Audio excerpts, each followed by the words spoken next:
I'm Idiotech, and today I'm going to review Heroes of the Storm for PC. Heroes of the Storm is Blizzard's take on the free-to-play MOBA genre. Now, if you traditionally don't like MOBA games, I'd still advise that you watch this review because Blizzard has essentially gone out of their way to create this game specifically for you. However, if you're an avid League of Legends or Dota 2 player, you probably won't find much to enjoy here, so feel free to sit this one out.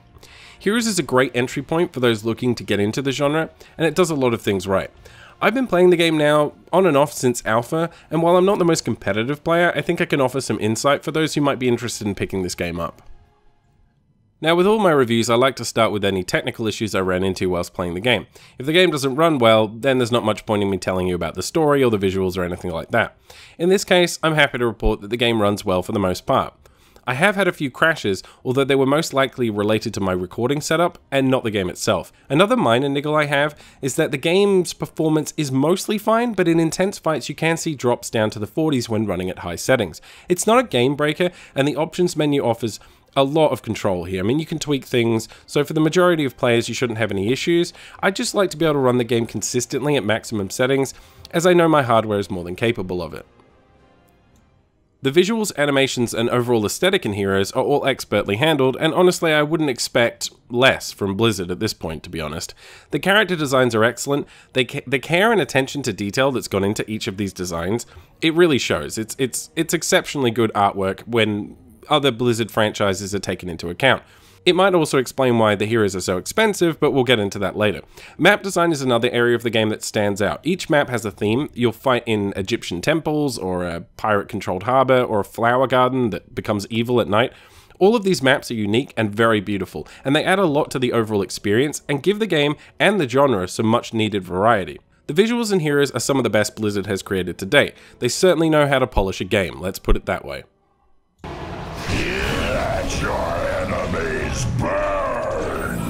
The sound work is on par with the visuals in terms of quality. The animations and spell effects all have unique and recognizable sound effects, which are not only enjoyable to listen to, but also help with situational awareness in the middle of a team fight. The game is packed with audio cues, and it's very welcome, as things can become quite chaotic at times. The music in the game is good, but they borrow heavily from the other franchises, so it's kinda to be expected. The voice is another area that's really solid in this game. Each of the characters has their own voice set, and characters from the same Blizzard universe, for example Jim, Raynor, and Kerrigan, will talk to each other on the battlefield. It adds a nice touch and is on par with the voice work you might find in Valve's Dota 2, for example. Overall, the sound work is great in this game.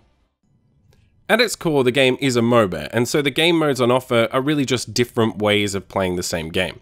You can play versus the AI with human or non-human teammates, versus humans in a traditional PvP quick match using matchmaking, or in Hero League and Team Hero League, which offer a more competitive game mode for those used to the traditional pick-ban systems you might find in other games.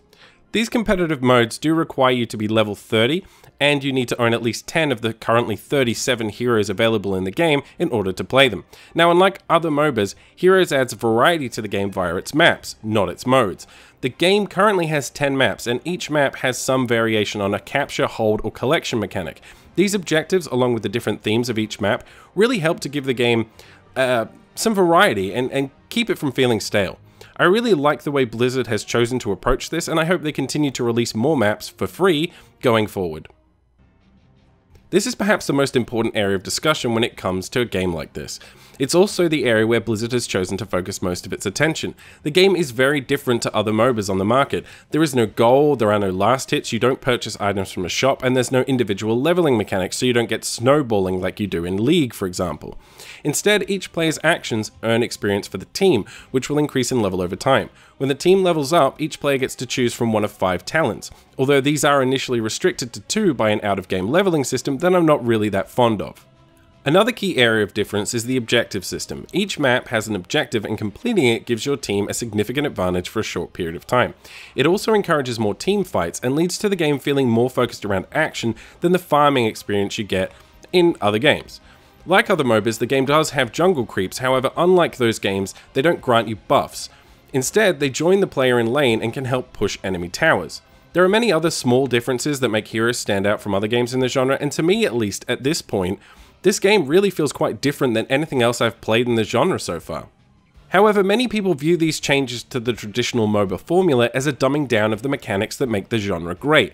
Now, there is no doubt that the mechanics have been simplified here, but I would challenge the assertion that Heroes of the Storm lacks depth as a result of these changes.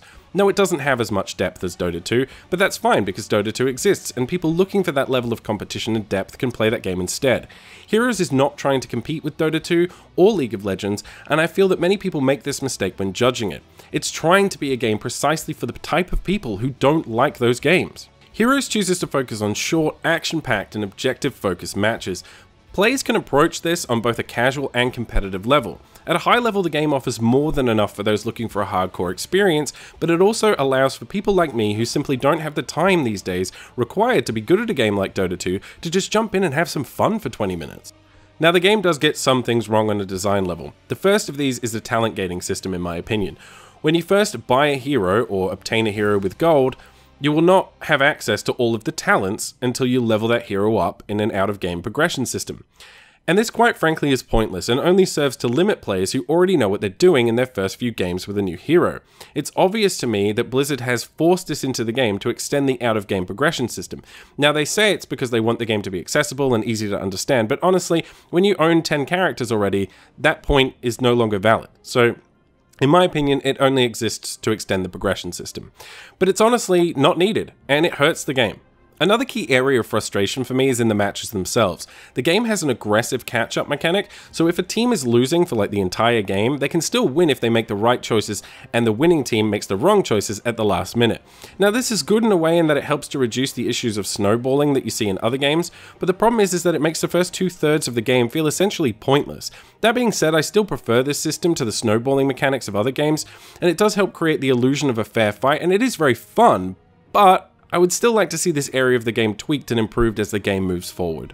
One final area I feel I have to mention here are the competitive game modes. I personally have not had a chance to try these modes out for myself, so it would be unfair for me to comment on them. However, others have, and many people have raised concerns about the current system. I'll post a link to a great video that covers this subject in depth in the video description below, so if you're looking to get into this game on a more competitive level, I really suggest that you check that video out first. While Heroes doesn't get everything right, and it does need some improvements, it does do a lot to move the genre forward, and I think Blizzard should be commended for thinking outside of the box and trying to innovate what is quickly becoming a stale genre. This is the aspect of the game that lets it down the most in my opinion, and quite frankly I think Blizzard's pricing structure could seriously harm the future potential of this game. Currently, if you wish to purchase every hero in this game, it will set you back over $225 US. That does not include skins, which are upwards of $10 each, and mounts, which are equally expensive. If you want to purchase everything that Heroes has to offer right now, you're looking at spending over $500 US. Now, while die-hard Blizzard fans will always find an excuse to open up their wallets, I feel the same cannot be said for the majority of players. This game is simply too expensive, and when you consider that Dota 2 offers up its entire roster of more than 100 characters for free and League of Legends at about half the cost that this game does, it really doesn't make sense to me. With all of that said, you can unlock heroes with gold, and while I think we would all like the gold amount to be increased, I think it's fair for the most part. In the early stages of the game, you'll be given more than enough gold to purchase a few heroes, and the game does have a weekly rotation system that you find in many other games. However, if you're the type of person that likes to own all of the heroes, or at least likes to play the new ones when they're released, you will struggle to do this with gold alone. My conclusion on Heroes of the Storm is this. If you've tried other MOBAs in the past and didn't enjoy them for whatever reason, I would suggest you check this game out. Also, if you're a Dota 2 or League of Legends player who's maybe a little tired of the current offerings, I think you could have a lot of fun here, as long as you're willing to let go of your preconceptions and just enjoy the game for what it is. Personally, I really enjoy the game, and while I only play a few games a week, it keeps me coming back, and other games just haven't managed to do that. I hope you found this review helpful. Please consider leaving a comment below and letting me know what you think of the game. Otherwise, please like, favorite, share, and subscribe, and I will see you guys next time.